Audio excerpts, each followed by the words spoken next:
Have you ever wanted to make your own homemade soap? Today, I'm going to show you how.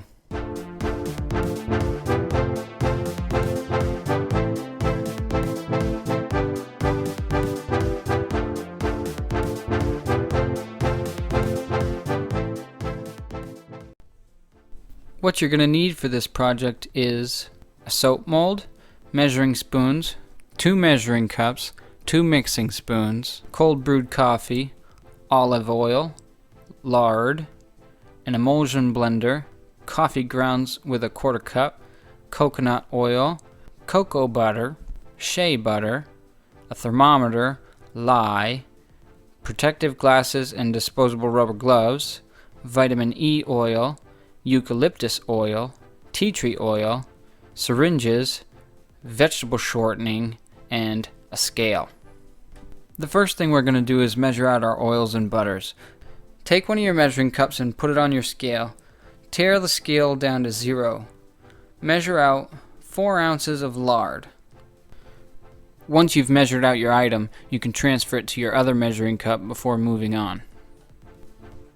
4 ounces of olive oil, 3 ounces of vegetable shortening, 3 ounces coconut oil, 1 ounce cocoa butter, and 1 ounce of shea butter.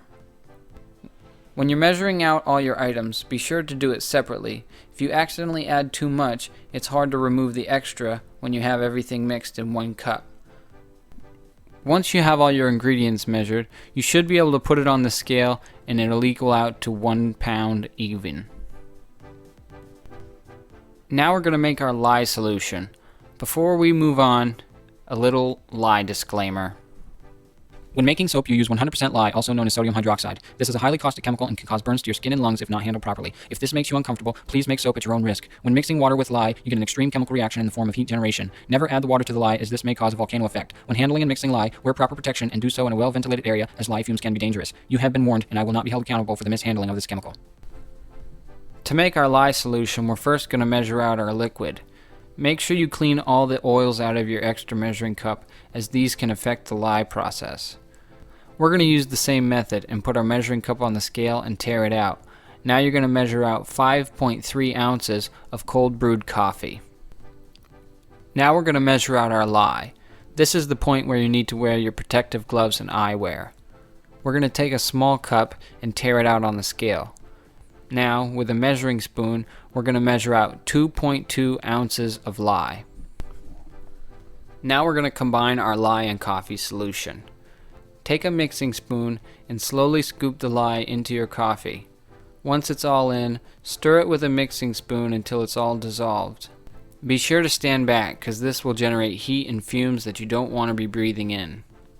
When I'm done mixing, I like to take my rubber gloves off over the items that made contact with the lye. This makes it easier to transfer to the sink for cleaning. Now we can set this aside and move on to our oils and butters. What we're going to do is we're going to microwave these at 30-second bursts until it's completely melted. So put it in the microwave, run it, then we're just going to stir it and check for any chunks left. If there's still a few chunks, you might have to microwave it a couple times. I think I did around 4 minutes total on this batch. Once they're all melted, we can now check the temperature. As you can see, these are both right around 160. Now it's a waiting game until these drop to around 120 within 10 degrees of each other. While your solutions are cooling, you can take this time to clean your lye contacted stuff. Just make sure to always be running water, and you shouldn't have an issue while cleaning these. Now that our solutions are around 120, the fun can begin. Take your lye solution and slowly pour it into your oils. Now we're going to take your emulsion blender and slowly blend these. Be careful not to splash, as this is still a caustic chemical. Keep blending your solution until you reach a state called trace. That's when you can see residual movements in your solution, almost like pudding.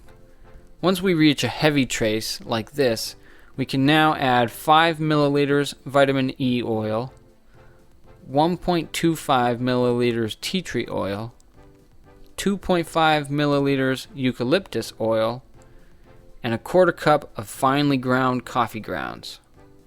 we can now mix everything completely together with the emulsion blender. Before we pour our solution into our mold, we're just going to take a paper towel and some of our olive oil and lightly line the mold. Now that our mold is ready, we can take our soap solution and transfer it into the molds. Fill them till they're full, and then just lightly tap them on the counter until they're level. I had a little bit of leftovers, so I just put it in this simple box mold lined with wax paper. Once your soap has cured for about 24 to 48 hours, we can demold it and transfer it to a cookie sheet. Don't use your soap yet. It still needs to cure for another month or so. Every week, flip it over to make sure it gets equal airflow.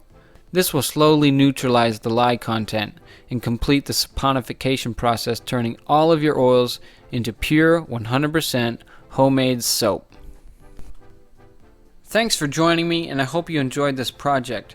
Don't forget to like, comment, and share it with your friends. If you want to see more videos like this, check out my channel and don't forget to subscribe.